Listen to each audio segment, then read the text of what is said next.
ನೀನ್ ಈ ತರ ಮಾಡಿದ್ರೆ ತಿಗಾಗಿಸ್ಕೊಂಡು ಹೋಗ್ತೀವಿ ನಾವು.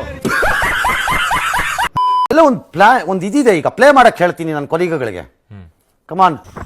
ಯಾರು ಏನು ಮಾಡುವ ಏನು ಅರ್ಥವೇ ಆಗ್ತಿಲ್ವೇ ಈ ಕೇಸು? ಎಳೆ ಮಗು ಆಗಿದ್ದಿದ್ರೆ ಓಕೆ. ಬನ್ನಿ ಸ್ವಲ್ಪ ಫಾಸ್ಟ್ ಮಾಡವ. ಓಡ್ರೋ ಓಡ್ರೋ ಓಡ್ರೋ ಇದು ಸರ್ಜಾಡ್ಡ, ಓಡ್ರೋ ಓಡ್ರೋ ಓಡ್ರೋ ಇದು ಸರ್ಜಾಡ್ಡ. ನೀನ್ ಈ ತರ ಮಾಡಿದ್ರೆ ತಿಗಾಗಿಸ್ಕೊಂಡು ಹೋಗ್ತೀವಿ ನಾವು. ಆದ್ರೂ ಜನಕ್ಕೆ ರೆಸ್ಪಾನ್ಸಿಬಿಲಿಟಿನೇ ಇಲ್ಲ ಅಂತೀನಿ.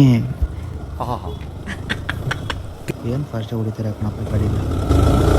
ಬೇಕು ಅಂತ ಬಂದದಲ್ಲ, ದಾರಿ ತಪ್ಪಿ ಬಂದದ್ದು. ದಾರಿ ತಪ್ಪಿ ಬಂದು ದಾರಿ ತಪ್ಪದೇನ ಬಂದು ಮಾಡಿದ್ರೆ ಇಬ್ಬರದು ವೈಕುಂಠ ಸಮಾರಾಧನೆ ಆಗು ಹೋಗಿರೋದು.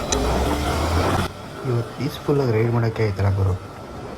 ಓ ಓ ಆಂಟಿ ಆಂಟಿ ಆಂಟಿ ಹೇ ಯಾರ ಇವತ್ತು ಕೇಳಿದ ಬ್ರೋ ನಿಮಗೆ ಗರ್ಲ್ ಫ್ರೆಂಡ್ ಇಲ್ವಾ? ಗುರು ನನ್ನ ಕಣ್ಣೆತ್ತು ನೋಡಲ್ಲ ಗುರು. ನಮ್ಮ ಅಮ್ಮ ಬೈತಾರೆ. ಕಣ್ಣ ಸಲಿಗೆ ಸಲಿಗೆ ಎಲ್ಲ ಸುಲಿಗೆ. ಅವಾಗ ನೋಡ್ತಿರ್ತೀವಿ, ಇದೆಲ್ಲ ತಲೆ ಕೆಡ್ಸ್ಕೊಬಿಡಿ. What are you people playing? ಆಟ ಆಡ್ತಾ ಇದ್ದೀರಾ ಎಲ್ಲ ಸೇರ್ಕೊಂಡಲ್ಲಿ? ಆ್ಯಕ್ಚುಲಿ ಇವತ್ತು ಗೆಳೆಯನ ಮನೆಗೆ ಹೋಗ್ತಿದ್ದೆ. ಬನ್ನಿ ನೆಕ್ಸ್ಟ್ ವೀಡಿಯೋದಲ್ಲಿ ನಮ್ಮ ಗೆಳೆಯನ ಮನೇಲಿ ಸಿಗವ. ಈ ಮಾಸ್ಟರ್ ಪೀಸ್ನ ಎಲ್ಲೋ ನೋಡ್ದಂಗ